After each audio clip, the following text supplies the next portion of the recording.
Good day, viewers and listeners. Welcome once again to Salida Teleradyo of La Filipina National High School.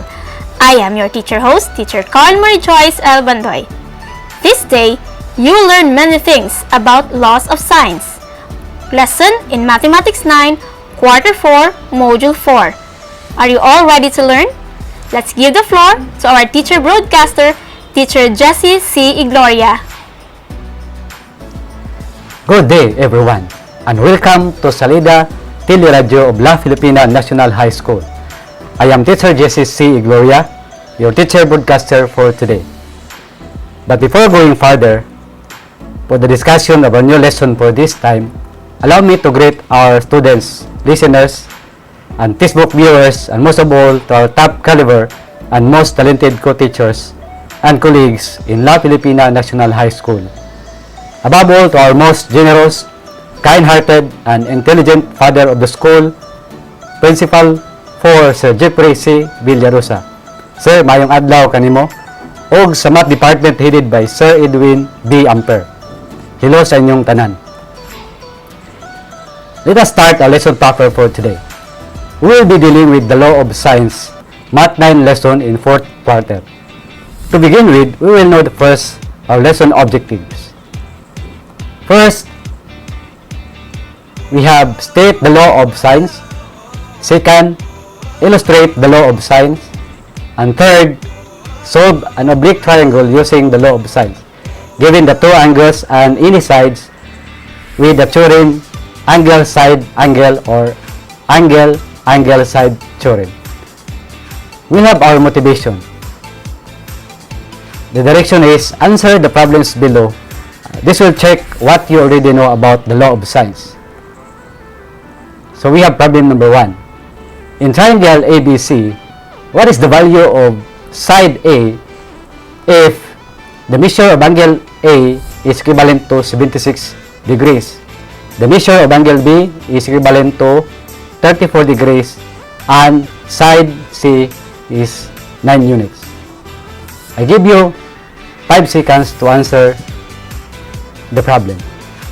Okay, so we have our choices. Letter A, we have 8.29 units. B, 9.29 units. C, 10.9 units. And D, 11.9 units.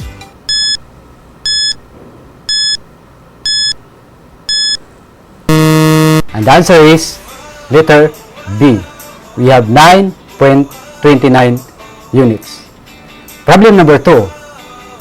In triangle ABC, find the value of B if measure of angle A is equivalent to 35 degrees and measure of angle C is equivalent to 62 degrees and side C is equivalent to 7 units. What is the value of B?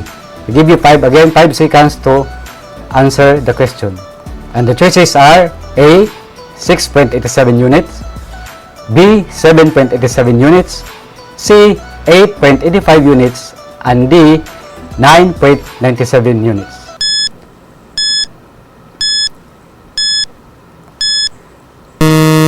And the answer is letter B, 7.87 units.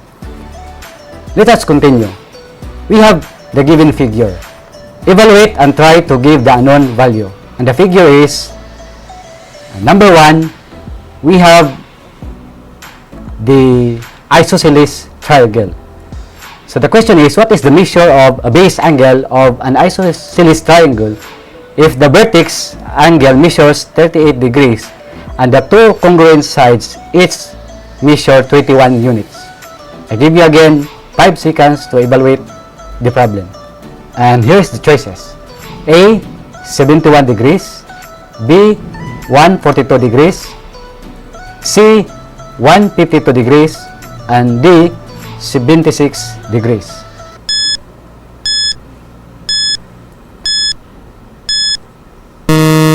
The correct answer is A, 71 degrees.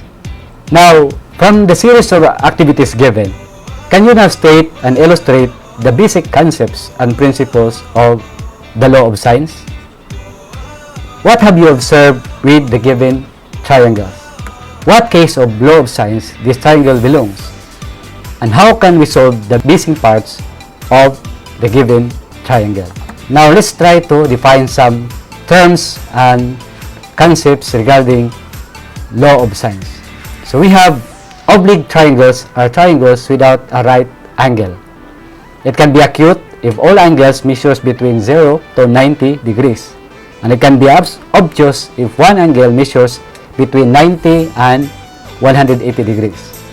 The law of sines and the law of cosines can be used in solving oblique triangles.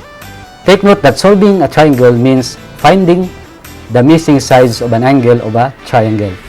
In this module, we will focus on the law of sines. The law of sines states that the ratio of the sine of an acute angle to its opposite side is equal to the ratio of the sine of either of the other angles to its opposite side. So we have the given figure. So the representation of the law of sines, we have here the resulting equation. Sine angle A is equivalent over A is equal to sine angle B over B and equal to sine C over side C. If we are going to represent the law of sines in the figure, we have here the resulting triangle. So we have triangle A, B, C. So we have angle A, the opposite of angle A is side A, the opposite of angle B is side B, and the opposite of angle C is side C. Therefore, the law of sines can be applied in solving triangles given. We have A, given two angles on any side, or the angle side angle or angle side theory. How to solve a triangle given as angle side angle or angle side case. First, we have to find the third angle using the formula measure of angle A plus measure of angle B plus measure of angle C is equivalent to 180 degrees. And number 2, solve the other two sides using the law of sines. And we will try to apply the law of sines in solving the problem. By doing this activity, we can now apply the principle of law of sines in solving geometrical problem. So we have the given. We will apply the angle side angle case. The given is two angles on the included side. Find the missing parts of triangle ABC. So the given are two angles and one side. So we have angle A is equivalent to 60 degrees, angle B is equivalent to 40 degrees, and side C is equal to 7 degrees. Now we will try to find what is the measure of the unknown angle and the measure of the unknown sides. So the representation of the given, we have A is 60 degrees, angle B is 40 degrees, angle C is unknown, and side C is 7 units, and side A and B are unknown. So we'll try to apply the formula and the principle of law of sines in finding the unknown angles and the unknown sides. So we'll start with finding the angle C or the measure of angle C. By applying the formula addition of the three angles, we have angle A plus angle B plus angle C is equivalent to 180 degrees. Based on the given, we have the measurement of angle A is 60 degrees, the measurement of angle B is 40 degrees, plus angle C, which is the unknown, equivalent to 180 degrees. So if we are going to apply the addition property, so we have 60 degrees plus 40 degrees equivalent to 100 degrees plus C equals to 180 degrees. Applying the additive inverse principle, so we have angle C is equivalent to 180 degrees minus 100 degrees. And the result, the measure of angle C is equivalent to 80 degrees. So we have now the complete measurements of the three angles. Now let's try to proceed to find out the measurement of the unknown sides. So we'll start with solve for side A. So applying the resulting equation, so the unknown is side A. So we will apply sine angle A over side A is equivalent to side angle C over C. Since the unknown is A, so we will apply the cross product property of the given equation. So we have sine, the measurement of angle A is 60 degrees over A is equivalent to sine 80 degrees over 7. So applying the cross product property, so we have derived the given equation. A sine 80 degrees is equivalent to 7 sine 60 degrees. We're going to find out A sine 80 degrees, so we have the answer 0.9848A. So the numerical coefficient of A is 0.9848.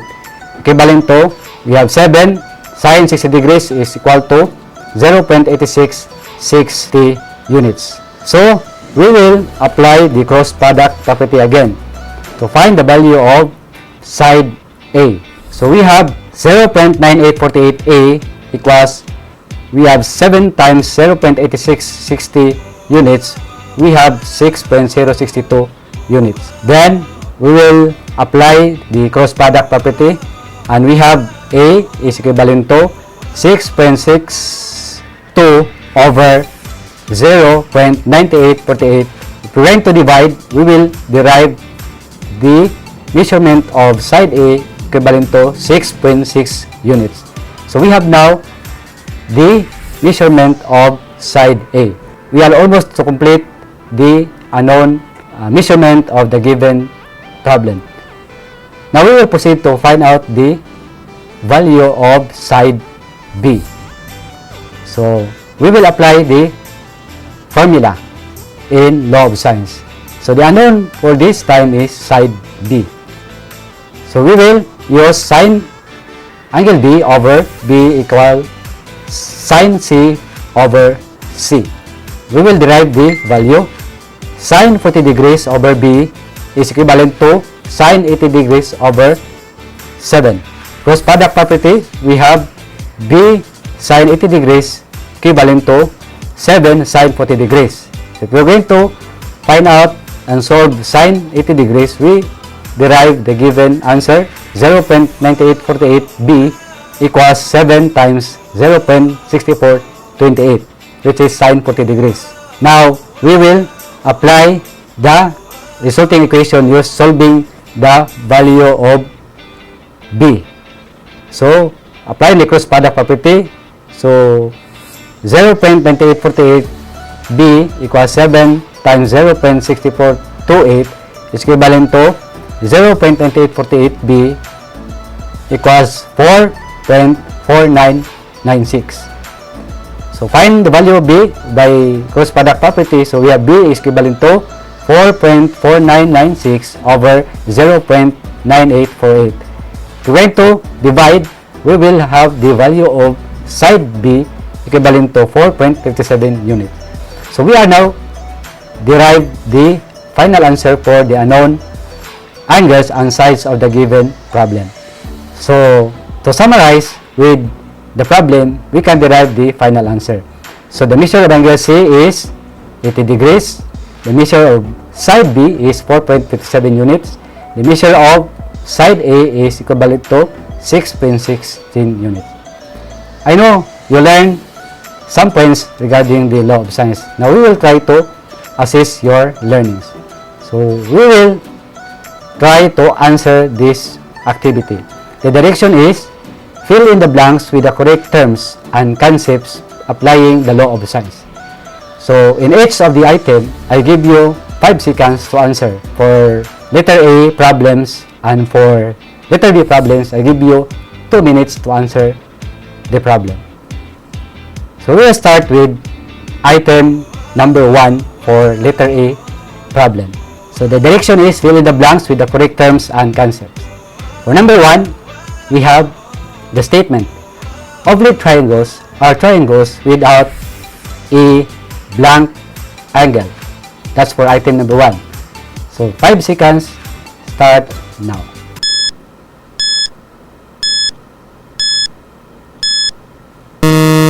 So the answer for the missing words is right. So, to complete the statement, so I believe triangles are triangles without a right angle. So, we will proceed to item 2 and 3. So, we have the statement, solving a triangle means finding the missing blank and number 3 blank of a triangle. 5 seconds start now.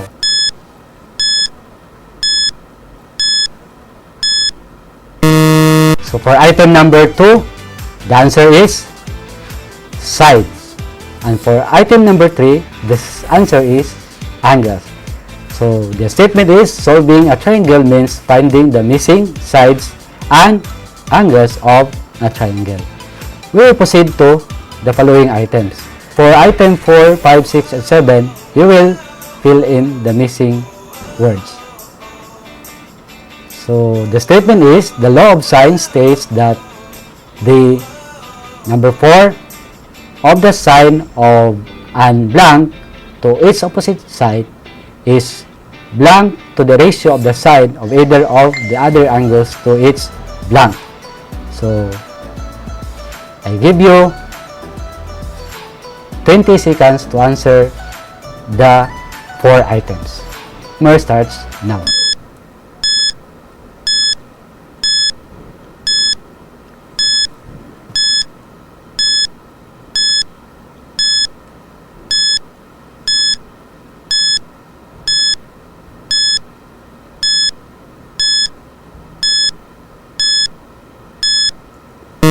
Okay, I guess the time is up, so we will try to evaluate your answer.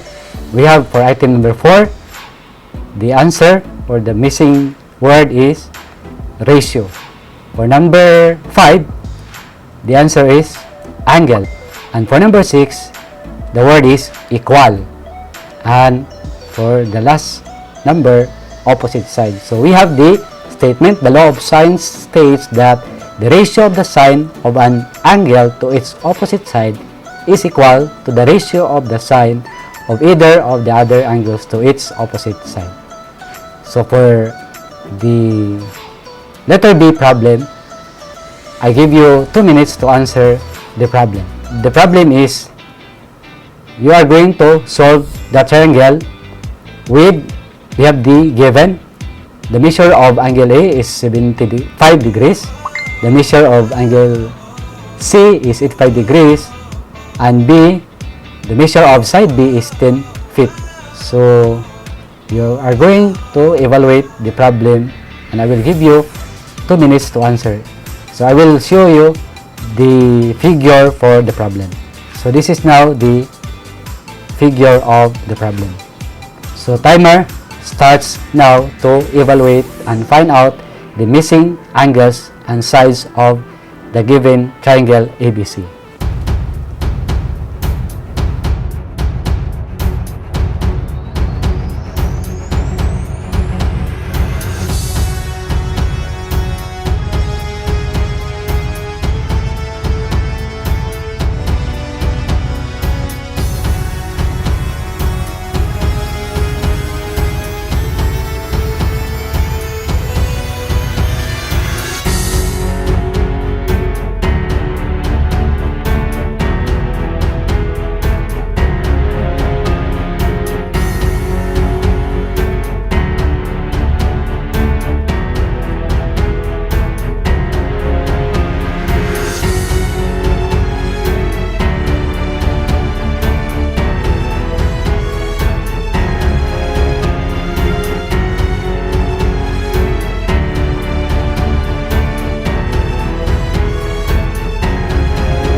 your time is up. So we will try to evaluate your answer.